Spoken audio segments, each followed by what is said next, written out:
They walked into my office with smiles. They weren't carrying weapons. They were carrying laptops. And I knew immediately. This was going to be the most dangerous meeting of my presidency. Not because of what they brought, but because of what they wanted to take. 3 months ago, my office, the delegation arrives, United Nations Development Program, World Bank representatives, tech executives from corporations you'd recognize instantly if I named them. They said they had a gift, an opportunity, a chance to bring Burkina Faso into the future.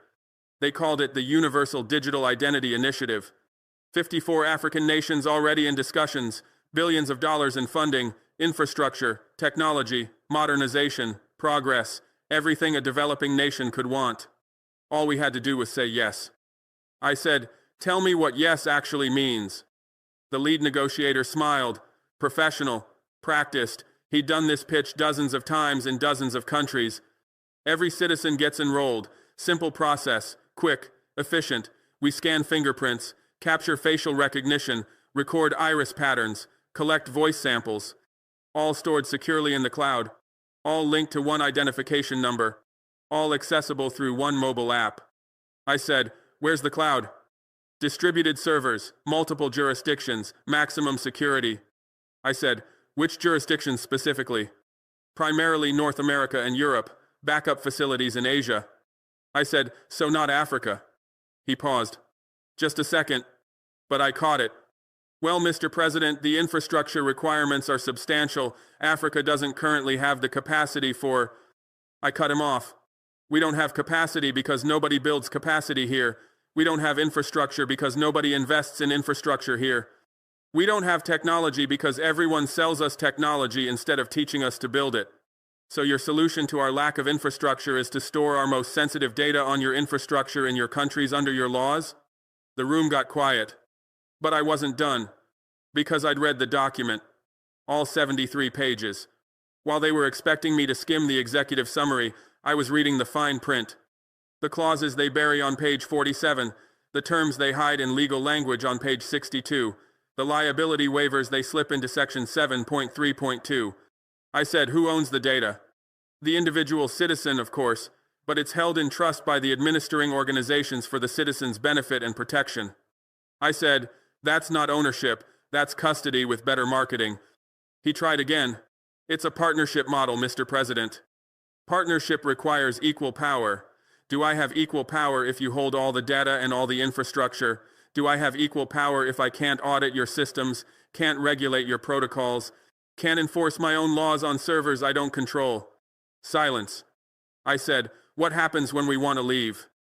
"Exit provisions would be negotiated during implementation." "That's not an answer. That's a delay. Answer now.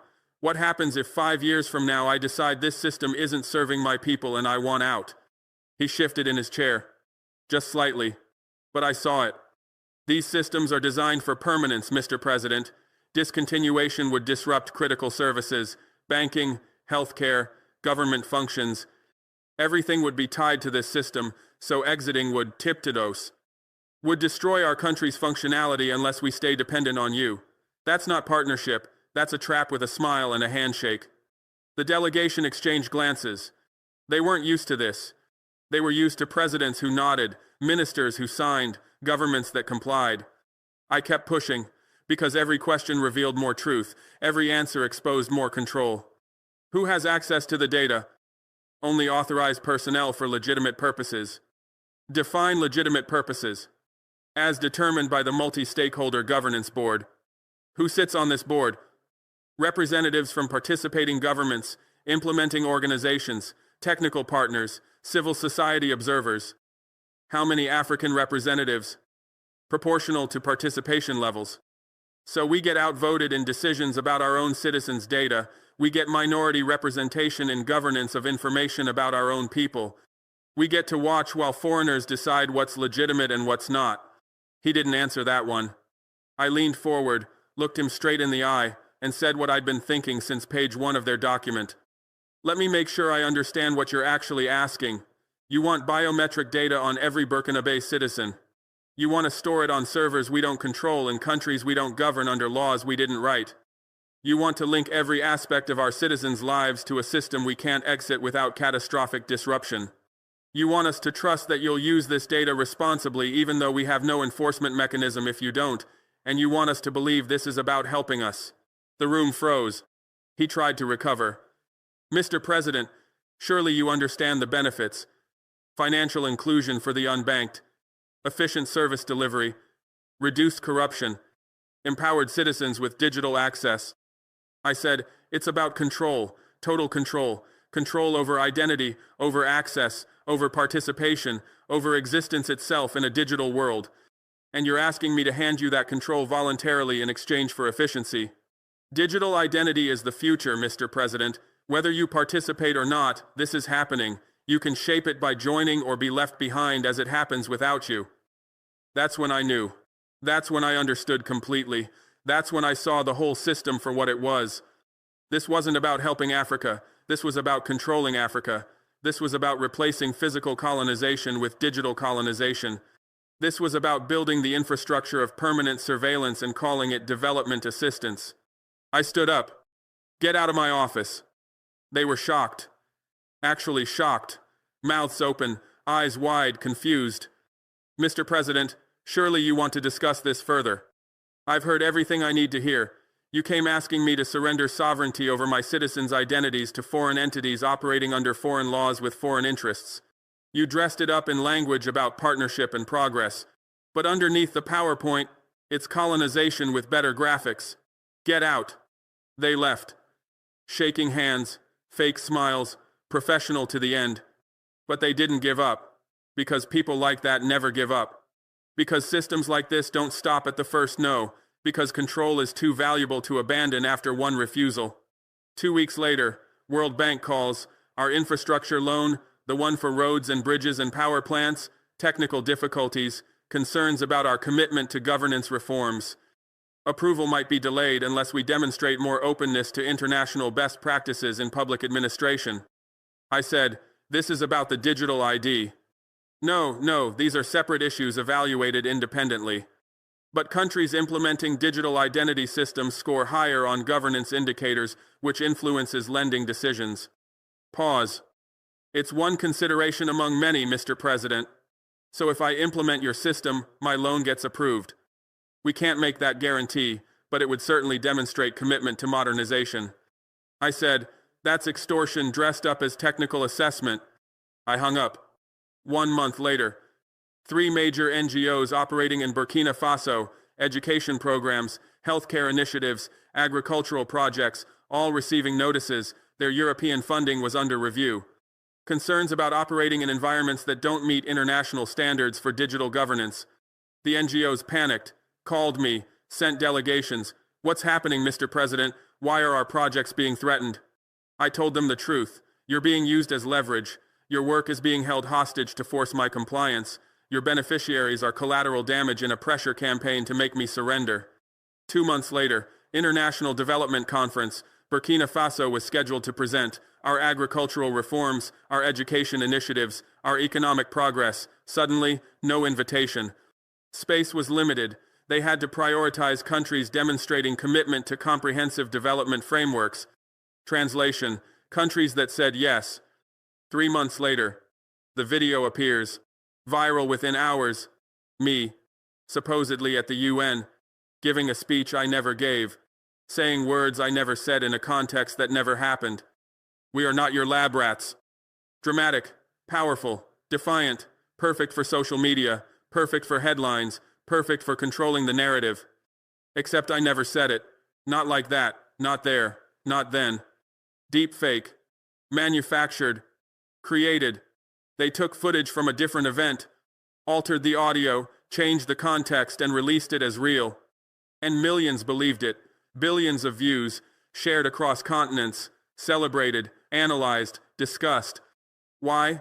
Because they wanted to believe it, because it said what people wish their leaders would say, because it captured frustrations that are real even if the video wasn't. And that's when I understood their strategy completely. They didn't just want to pressure me privately. They wanted to control the narrative publicly. They created a fake dramatic moment so when I told the real boring bureaucratic truth, it would seem less compelling, less viral, less important. They were playing a game I didn't even know we were playing. But here's what they miscalculated. Here's where their strategy backfired.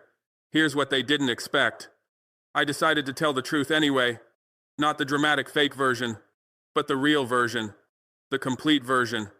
The systematic, bureaucratic, documentation-heavy version of how digital colonization actually works. Because the truth isn't one speech, the truth isn't one moment, the truth is a process, a system, a method of control that operates through paperwork and pressure, applied gradually until you wake up one day and realize you've surrendered everything without ever consciously deciding to surrender anything. So let me tell you what this digital ID system actually is. Let me show you what they're actually building. Let me expose what they're actually planning. It's not about identification, it's about verification. Authentication, authorization, control over who can participate in society and who cannot. Right now, your identity is verified by documents your government issues: passport, ID card, birth certificate, physical documents controlled by your government under your laws. But in their system, identity becomes digital, identity becomes data, identity becomes dependent on their infrastructure, their algorithms, their decisions. And here's what they don't tell you in the promotional materials. Here's what's buried in page 47 of the implementation protocol. The system isn't just storing your biometric data.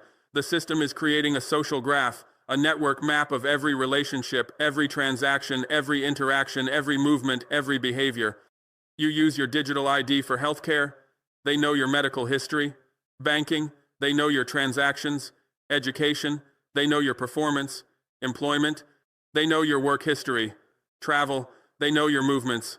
Government services, they know everything. All of this data, collected continuously, analyzed constantly, used to build a comprehensive profile of who you are, what you do, who you know, where you go, what you believe, how you behave. And that profile doesn't belong to you. That profile belongs to them. They call it identity management. I call it surveillance infrastructure. They call it efficient service delivery. I call it social control. They call it digital inclusion. I call it technological colonization. Because once this system is implemented, once every citizen is enrolled, once every service is linked, they don't need armies to control you. They don't need police to monitor you. They don't need obvious oppression to manage you. They just need to control the system. They just need to decide who gets access and who doesn't. They just need to flip the switch. Citizens saying things you don't like? Flag their identity. Restrict their access. Slow down their verification. Make their life difficult without ever arresting them, without ever charging them, without ever giving them due process. Community organizing against you, algorithmic discrimination, adjust risk scores, modify verification requirements, create barriers that appear neutral but target specific groups. Nation choosing independence, threaten to shut down the system, threaten to delete the data, make an entire country disappear from the digital world. They've convinced everyone is the only world that matters.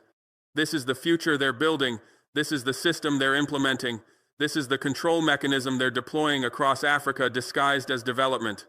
And it's happening right now, while you're reading this, while people argue about fake videos, while millions debate words I supposedly said instead of examining the system they're actually building.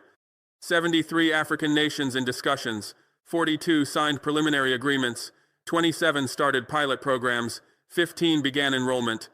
Kenya, 6 million citizens enrolled. Nigeria, pushing mandatory enrollment. Ghana, linking digital ID to mobile money. Rwanda, connecting to healthcare access. Tanzania, tying to education services. Country by country, citizen by citizen, data point by data point, building the infrastructure of total surveillance disguised as efficient governance. And most African leaders don't understand what they're signing. They see immediate benefits, they see funding, they see technology, they see efficiency, they see international approval. They don't see the trap until they're caught in it. I see it. Because I read page 47. Because I asked the questions they didn't want asked. Because I understood that what they're offering isn't partnership but subordination. So I said no.